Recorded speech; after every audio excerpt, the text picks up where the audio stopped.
Anummata kiyyaaf qaalii beekta akkas jedhee nama. Tootaalii interviin sun kan itiksii gaazexeessummaa eege miti. Ani Oromoon guuta boolla keessatti akka itti nama salphisuunsaa. Fuudhee damma maragaa isaatii fi Habtaamuu Lammuutii baaqannu. Farda gurraacha lagarra kaachiisanii qoricha naaf hawwitee si nyaachiisanii qoricha naaf hawwitee si Akkam jirtu kabajamtoota hordoftoota kiyyaa viidiyoo biraatiin walitti deebinee jirra. Viidiyoon guyyaa har'aa waa'ee Haacaaluu Hundeessaa ilaalchisee wanti dubbatame namoota hedduu ajaa'ibsiisee namoota hedduu haasofsiisaa jira.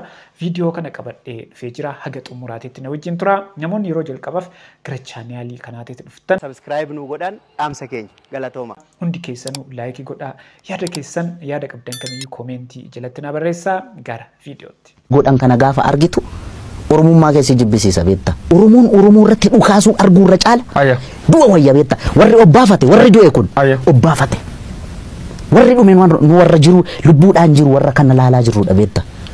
Fakkeessuu kana nama fakkeessuu kanatu bakka qaba beekta. Yeroo baay'ee alaqlaaqii kana kun hojiraa mitiire warra sobdeefa fakkeessuuf dhedheeressitu kun bakka hundatti bakka qabdi anti kabaja guddaa qabdi. Gaafa yookaan Jaaldaawud Ibsaa yookaan Jawaar Mahammad dhaqxee harka qabatte bar warri biyya bulchan bar gurbattiin sur Jawaar faana ooltisiin. Anummata kiyyaaf qaalii beekta akkas jedhee nama. Viidiyoon kun jechuudha gaafiif deebii Haacaaluun osoo hin ajjeefaminiin dura gaafiif deebii inni taasise. Gaafiif deebii inni taasise kana irratti namoonni yaada kennanii jiru. Gaafiif deebiin inni taasise kun sirrii miti dogoggora jedhanii yaada irratti kennanii jiru. Mee ilaallee walitti adeemnu. Sana waan eeggattuutu jira. Ani amma duubatti deebi'ee amma kan sii kaasu kan yeroo hunda garaana nyaatu intervii Haacaaluuti. Haacaaluu lubbuun gaafa inni jiru in deemtee interviin kenniin jedheen tureen. Maaliif miidiyaas akkaataan itti jiru waan hin argeef jechuudha. Garuu mucaan nan nageenye Waaqayyo lubbuu isaa amaaru intervii sana irratti kenne. Tootaalii interviin sun kan itiksii gaazexeessummaa eege miti. Sirrii hin ture jechuudhaan akkanatti dubbataa jira. Haa xumurrume. Hanan gardhaa na aarsu bakka akka malee na gubu. Editariin yeroo sana hooggantoonni yeroo sana maal akka eegaa turan maal akka hojjechuuf achi ta'an naan galle. Jechootatti miidiyaa sana irratti fayyadamuun nama jaayintii nama ija Oromoo ta'e irratti akkaataatti gaaffiitti gaafattu of eeggannoo guddaa barbaachisaa jechuudha. Uummata wajjin bifatti walitti buusuu danda'uun isallee gatii inni kaffalee wareegama inni kaffale sana wajjin kan deemuu hin dandeenye. Jechoonni fayyadamaa turan sun hunduu roongii ture jechuudha. Akkana jedhee yaada isaa kennee jira. Namoonnis yookiin namoonni garaagaraa yaada garaagaraa kennanii jiru. Waan inni dubbate kana irratti jechuudha. Mee maal jedhanii yaada irratti kennan haa ilaallume. Jalqaba irratti yaadni yookiin koomentiin barraa'e Haceen du'eellee boqonnaa dhabe. Taargeetii poolitiksii keessaniitiif itti fayyadamtu jedha. Inni lammaffaa Haacaaluu ati eenyumtuu hin gorsu. Interviis baga kenne seenaa guddaa irraa baranne nuti. Intervii sanarraa ati maaliif dhiyaatte jedha akka gaafiitti gaafatanii jiru. Inni sadaffaa immoo dammaqee maaliif sobdaa amma ati dhiiga qeerroon qabeenya horatte. Inni biraa hin sobin Haceen nama dhugaaf jedhee jiraatedha. Inni yoomiyyuu goota keenya jedha. Inni biraa yookiin inni dhumaa mee du'ee yaa boqatu poolitikaa ittiin hin dalaginaa namuu ni du'a jedha. Namoonni hedduu yaada garaagaraa barreessanii jiru. Irra caalaan yaadni namoonni barreesse wal fakkaata. Maaliif yoo jettani walumaa galatti haasofni yookiin wanti inni waa'ee Haacaaluu dubbate kun sirrii akka hin taane namoonni hedduu yaada isaanii barreessanii jiru. Koomentii jalatti an isaan keessaa muraasa isiniif dubbise. Guys, namni Waaqayyoon sodaatte duwwaan copy link share godhii. Namitti kana biraan hin agayu. Ani Oromoon guuta boolla keessatti akka itti nama salphisuunsaa akka itti kabajuma isaa nama buusee namni callisuunsaa baay'ee na ajaa'ibaadha. Dhugaa Rabbiin isitti gatiimti Oromoo akka itti gadi buunsaa baay'ee na gaddisiisa. Sadarkaa kana raguun namni interview kana gadda dhaggeeffattan jirtu interview Amtaamuu fi Dammaqaa Nagaasaa godhan. Hacaaluu boollatti arrabsan. Interviiwuun OMN irratti hacaaluun godhe sirrii miti. Dogoggoraa jedhan. Mee isin dubbadhaa yaa jara keenya. Lafeen hacaaluu lafa keessaa ba'ee dubbatu.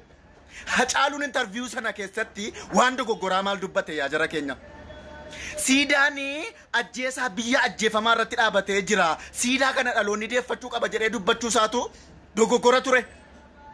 Ijoolleen bosona jirtu, ijoolleen asii qaama seeraa kabachiisuudhaaf iddoo kan biraatti wareegamtee reeffa isheen ollaanii irratti argu. Na dhukkuba kun sirrachi qabu sababa jedhee dubbateefi interviiwuu sana keessaa maaltu dogoggora ture? Oromoon ajjeefamaa rasaatti kanatti ajjeefamuu hin qabu jedhee dubbachuu isaatu itiksi hin qabu ture. Ayi baay'ee na gaddisiisaanan. Jarittiin kun Hacaaluuyyuu eenyu akka ajjeesise beetti. Dhugaan sitti himan. Amanis amanuu baadhu. Waa'ee Hacaaluu waan hedduu dubbachuu dandeenya. Seenaan isaa haasamee hin dhumu. Akkuma hundi kennaayyuu beennu Hacaaluu jechuun nama lubbuu isaatiif jedhee dhugaa dubbachuu irraa gara duubaatitti hin deebine. Riippoortii irratti godha. Kana ta'uu baannaan immoo afaan see gadi nurraa qabsiisa. Wanta barbaadde hojjetadhu, abbaa barbaadde deggeri, wanta barbaadde dubbadhu. Garuu goota keenya boollatti narrabsin kana booddee. Gara bakka anuun gubinaa bakka abbaa barbaadden deggeraa garuu goota keenya boollatti narrabsina. Interviiwuun Hacaaluun guyyaa sana godhe bara baraan jiraata. Dogoggora tokko iyyuu hin qabu bakka. Nugaa. Namoota hedduu akka hin gammachiifne namoonni hedduu yaada garaagaraa irratti kennanii jiru. Sirri akka hin taane dubbataniiran jechuudha. Viidiyoon itti aanu Jawaar Mohaammed mallaqa kiyyasan Habtaamuu Lamuu fi Dammaqaa Nagaasaatiif haa kennuu jedha. Waliigalli malee isaanis biliyoon tokko biliyoon lama biliyoon 20 irraa qabannee jiran. Yoo irraa qabattan fuudhaati. Miseensa sun keessa biyyuu raabsaatiin. Mallaqni Jawaar Mohaammed ka mootummaan Itoophiyaa mootummaan Abiy qabaatee jiraate. Fuudhee Dammaqaa Nagaasaatiif Habtaamuu Lamuutiif haa kennu.